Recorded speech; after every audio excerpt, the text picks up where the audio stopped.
আজকে হিন্দু ধর্ম সম্মেলনে সকল হিন্দু ভাই বোনদের সাথে এবং মহান হিন্দু সাধুদের সাথে মিলিত হয়ে অত্যন্ত আনন্দ লাভ করছি।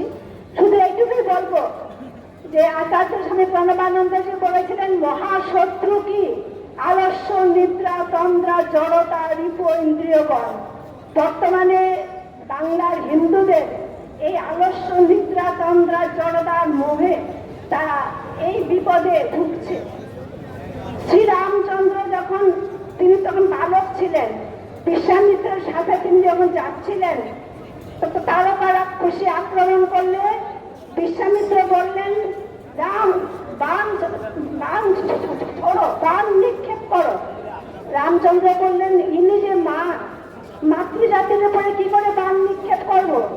তখন বিশ্বামিত্র বলেছিলেন, যদি যিনি আততায়ী রূপে তোমার সামনে উপস্থিত, তিনি মা হোক, শিশু হোক, বৃদ্ধ হোক, নির্বিচারে তাকে তিনি হত্যা করবে।